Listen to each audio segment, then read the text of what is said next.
किसी भी एग्जाम को पहली बार में क्रैक करने का सबसे बड़ा सीक्रेट होता है उसका सिलेबस और एग्जाम पैटर्न को सही समझना।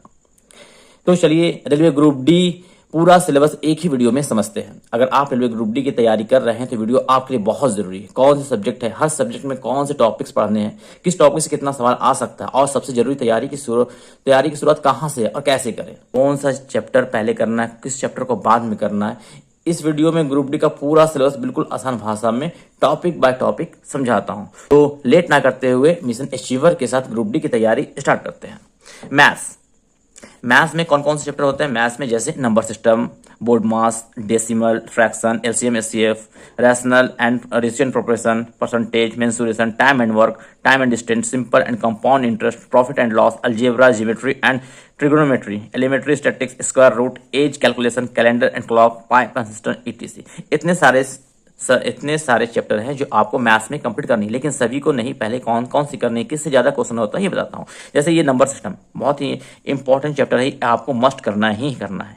ठीक है, ये फिर से हर शिफ्ट में ग्रुप डी के 2 से 3 साल का कभी 4 सवाल भी यहाँ से पूछ लेते हैं। बोर्ड मास आपको करना बहुत जरूरी है, क्योंकि मैथ्स के अलावा रीजनिंग में भी आपको काम आएगा। बोर्ड मास बहुत अच्छे समझना है, बहुत अच्छे से करना है आपको। नंबर सिस्टम करना है, बोर्ड मास करना है।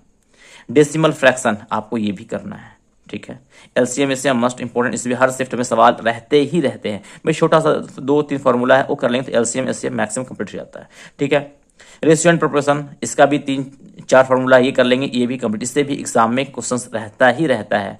अगर 10 शिफ्ट हो रहे हैं तो 8 शिफ्ट 7 शिफ्ट में ये चारों शिफ्ट घुमा के क्वेश्चन 3-4 करके रहता है। किसी नंबर सिस्टम 3-4 रहेगा, ये तो कंपल्सरी नंबर सिस्टम हर शिफ्ट में रहता है। बोर्ड मास का हो गया, कभी फ्रैक्शन देगा तो कभी रेशियो प्रोपोर्शन देता है। इस तरह से मैक्सिमम चांस होता है कि ratio and proportion number system her shift में रहता है। ठीक है, परसेंटेज इस सवाल एग्जाम में रहते हैं, ये आपको पहले नहीं करना है, ये छोड़ दें अभी। ठीक है, टाइम एंड वर्क आपको कंप्लीट करना है अच्छे से, टाइम एंड डिस्टेंस कवर करना है, सिंपल एंड कंपाउंड इंटरेस्ट करना है, प्रॉफिट लॉस कंप्लीट करना है। ठीक है, अलजेब्रा को बाद में कीजिएगा, ज्योमेट्री बाद में एंड ट्रिगोनोमेट्री ये जो है एडवांस मैथ उसको बाद में करना है। पहले आप जो अर्थमेटिक प्रोग्रेशन है वो करना है आपको। ठीक है, एज कैलकुलेशन करना है आपको। ठीक है, और यहाँ पे कैलेंडर्स को बाद में करना है, पाइप एंड सिस्टम ये आपको करना है। और एक यहाँ छूट गया ट्रेन भी आपको करना है। ठीक है, इतने सारे चैप्टर जो अब बहुत एग्जाम में इंपॉर्टेंट है, इनको आपको मस्ट अच्छे से एकदम कॉन्सेप्ट एंड ट्रिक के साथ क्लियर करना है। नंबर सिस्टम ये सब जो है ना, बोर्ड मार्क एकदम कॉन्सेप्ट आपका पूरा क्लियर होना चाहिए आपका।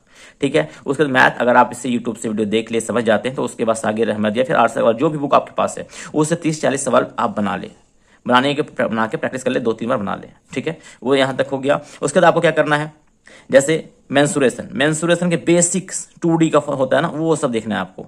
बहुत हार्ड नहीं, 2D का 3D का बेसिक कॉन्सेप्ट आपको इसको जानना है। ठीक है, अब फॉर्मूला आपको याद रखना है। उसके बाद होता है आपका अलजेब्रा के बेसिक 5-7 फार्मूला है। तो अलजेब्रा में बहुत सारे फार्मूले, बट एक ग्रुप डी के एग्जाम में 5 फार्मूला आप अगर कंप्लीट कर लेते हैं तो उससे आपका पूरा मैथ उसी पूरे जितना सिस्टम मैथ्स आएंगे उसी के अंदर से ही आएंगे।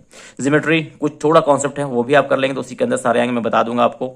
ट्रिगोनोमेट्री ये भी बेसिक आप करना है, कोई एडवांस ज्यादा मैथ नहीं पूछता, बेसिक्स मैथ पूछते हैं तो वो मैं करवा दूंगा, उसकी आप चिंता ना करें। ठीक है, एलिमेंट्री स्टैटिक्स इससे 3-4 सवाल जहां रहते हैं वो भी मैं एक वीडियो में से कंप्लीट कर दूंगा। स्क्वायर रूट आपको ट्रिक आनी चाहिए। ठीक है, एक कैलकुलेशन है कैलेंडर, ये अभी तक देखने को मिलता है ग्रुप डी के एग्जाम, इससे कभी सवाल नहीं आता, बहुत रेयर में। अगर 30 शिफ्ट है तो एक शिफ्ट कहीं पूछ ले तो पूछे, नहीं तो कैलेंडर और क्लॉक का सवाल रहता ही नहीं है।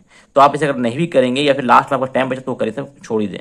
पाइप एंड इसका भी सवाल एग्जाम में ना के बराबर रहता है, कभी एक शिफ्ट दे दिया नहीं तो एक भी क्वेश्चन नहीं रहता है। तो बाकी जो चैप्टर मैंने बताया वो सबको आपको कंप्लीट करनी है।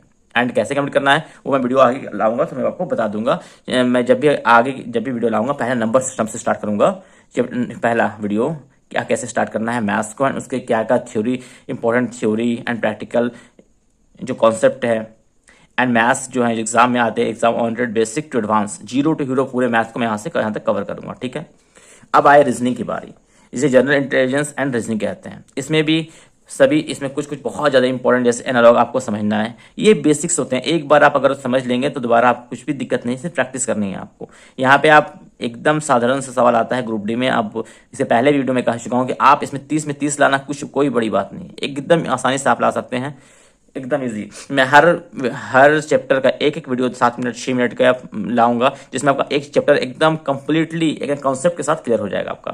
फिर आपको कोई वीडियो देखने की जरूरत नहीं पड़ेगी, डायरेक्ट सेट लगाएंगे ना। तो स्टार्टिंग में भी आप अगर जो मेरा वीडियो देख लेंगे, 1 महीने के बाद से आपको ना 30 में 20-25 आना शुरू, 25-26 आना शुरू हो जाएगा। थोड़ा प्रैक्टिस कर लेंगे फिर 30 में 30 हर बार ही आना शुरू हो जाएगा। ठीक है, तो एनालॉजिक्स, अल्फाबेटिकल आपको पढ़ना है, कोडिंग डिकोडिंग। अभी एग्जाम जो हो रहा है अल्फाबेटिकल न्यूमेरिक क्वेश्चन पूछ रहा है, number series, coding and decoding, mathematical operation, relationship, blood relationship कहते हैं ना, ब्लड रिलेशन एग्जाम में अक्सर क्वेश्चन पूछते हैं। और उसके 2-3 टाइप होते हैं, एक होता है प्लस है ना, मैथमेटिक्स से रिलेशन जो करके पूछता है वो पूछता है एग्जाम में आज का। सरलिज्म आपका 2 रहता है, 2 से 3, जम्बलिंग 1-2 रहता है। वेन डायग्राम अभी के सेटों में देखने नहीं मिल रहा है, बहुत टाइम से ग्रुप डी के एग्जाम में ना वेन डायग्राम को देखने नहीं मिल रहा है। ठीक है, बस ये भी आप करके रख सकते हैं। डीएन सफिशियंसी ये रहता है आपको एग्जाम में 1-2।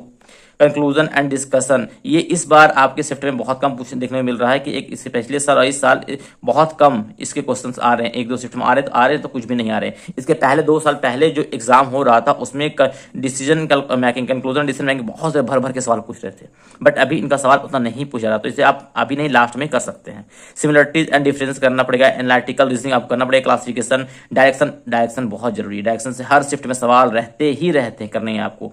स्टेटमेंट एंड आर्गूमेंट ये आप नहीं भी करेंगे तो चलेगा, क्योंकि अभी जो पैटर्न के अकॉर्डिंग चल रहा ना ये उतना नहीं पूछा जा रहा स्टेटमेंट। 2 साल पहले जो ओल्ड सिलेबस में बहुत इस हर शिफ्ट में 2-3 सवाल इसका एडिशन का रहता था, बट इस बार ग्रुप डी के एग्जाम में 2025 में बहुत कम सवाल पूछे गए थे इसके एजम्पशन के। एंड सीटिंग अरेंजमेंट ये बहुत इंपॉर्टेंट है, क्योंकि इसमें एक क्वेश्चन रहता है इजी, थोड़ा घुमा देता है, बट एक बार बैठा लेंगे तो यहाँ पे एक नंबर आपका पक्का फिक्स हो जाएगा। तो ठीक है, पहले आपको एनालॉजिक्स करना है, अल्फाबेटिकल एंड नंबर्स करना है ना, नंबर करना है, कोडिंग डिकोडिंग, मैथमेटिकल ऑपरेशन, ये जितने मैंने बताया आप करना, साथ में सिटिंग अरेंजमेंट आपको करके जाना है। ठीक है, अब रही जनरल साइंस की बात। जनरल साइंस में physics, chemistry and life science से बायोलॉजी कहते हैं। 10th इन द स्टैंडर्ड का जो सीबीएसई बोर्ड से जो भी बुक आते हैं आपको ले लेना 10th स्टैंडर्ड का, और उससे बस आपको पढ़ना 9th अगर आप बुक पढ़ लेते हैं physics, chemistry and life science, आपका 25 में 24, 23 कोई नहीं हो सकता, 25 में 25 भी आप ला सकते हैं। अगर कॉन्सेप्ट क्लियर है तो साइंस में 25 से 25 लाना आपके लिए कोई बड़ी बात नहीं होगी। हाँ, ये चैप्टर हो गया। तो साइंस आपको कहाँ पढ़ना है, 10th स्टार्ट, धीरे धीरे स्टार्ट करें। पहले 10th पढ़ने तरीका कैसा है, आप बुक निकालें और धीरे धीरे रीडिंग करते रहें, समझ के 2 बार 3 बार 4 बार जब बुक आप रीडिंग करेंगे ना तो आपके दिमाग में बैठेगा। फिर जब सेट लगाएंगे ना तो आपको ये आइडिया आएगा कि एग्जाम में क्वेश्चन कैसे आते हैं और आपने जो पढ़ा है उसको कैसे यूटिलाइज करना है वहां पे, क्योंकि आप पढ़ेंगे डिस्क्रिप्टिव पढ़ेंगे, एग्जाम में ऑब्जेक्टिव क्वेश्चन होता है। तो अब 3 बार 4 बार जब अपने बुक को पढ़ेंगे तो क्वेश्चन आपका दिमाग में छपेगा, और आंसर जब आप सेट मारेंगे ना तो हूबहू लाइन आपको एग्जाम में मिलेगा ऑब्जेक्टिव टाइप में। ठीक है, तो ऐसे आपको साइंस करना है। अब ये रहा मुद्दे की बात, ये 4 नंबर है ना, ये general awareness and current affairs. ये बहुत जनरल अवेयरनेस तो कुछ नहीं, 3 आज का जो पैटर्न कर दिया है 4-5 क्वेश्चन रहते हैं, या ज्यादा मैथ्स की शिफ्ट में हो गया तो 8-7-8 क्वेश्चन रहते हैं, बाकी मैक्सिमम करंट अफेयर डाले रहते हैं। तो जनरल अवेयरनेस जो है आप लूसेंट पढ़ ले, काफ़ी है। लूसेंट में भी जो होता है, जैसे आपको पॉलिटी पहले पढ़ना चाहिए, स्टार्ट करें पॉलिटी से स्टार्ट करें।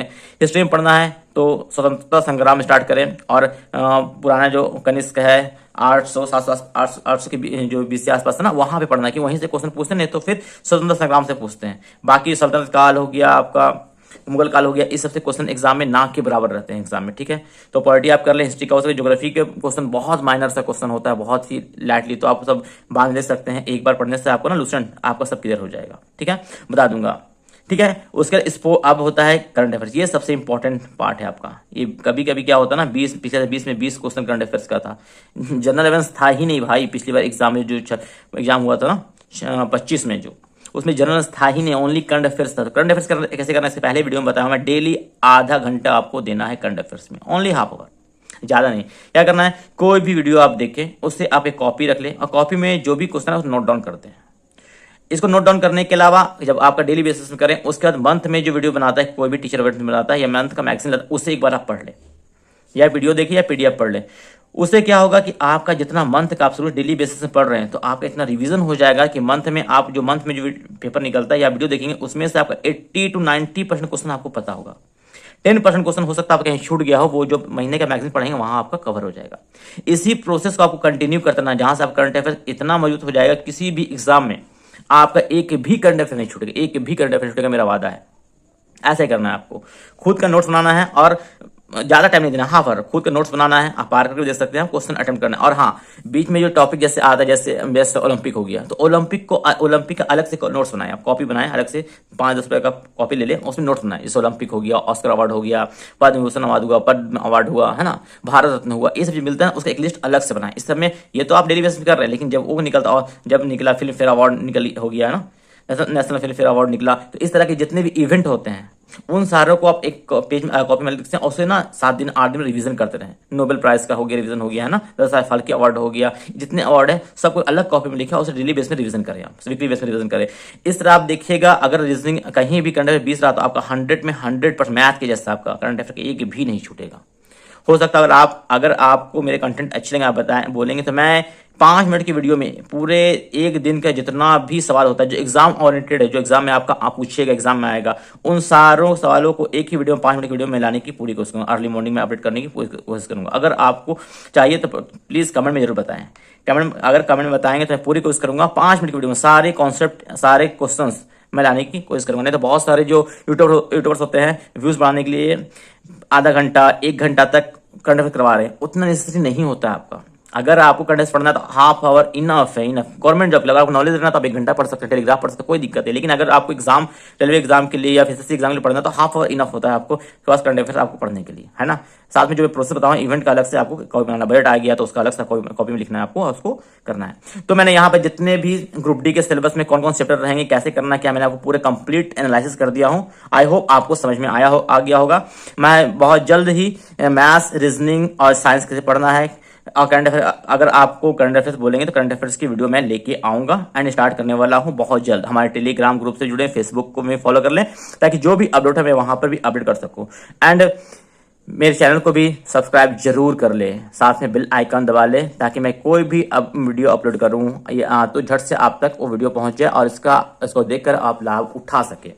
तो अपने जोश को बरकरार रखें, क्योंकि 26-27 में जो ग्रुप डी आनी है उसमें अगर इसमें मिस हो गया तो उसमें लेना ही है। मैं तो दुआ करूंगा आप सब जो एग्जाम दे रहे हैं बहुत तैयारी करें, सबका नौकरी हो जाए। लेकिन किसी कारण से अगर नहीं हो पाता है तो आने वाले जो एग्जाम 26-27 में होने वाले होंगे, 27 में, उसमें 100% आप अपने एक सीट फिक्स कर सको। ठीक है, तो मेरे साथ जुड़े रहिए।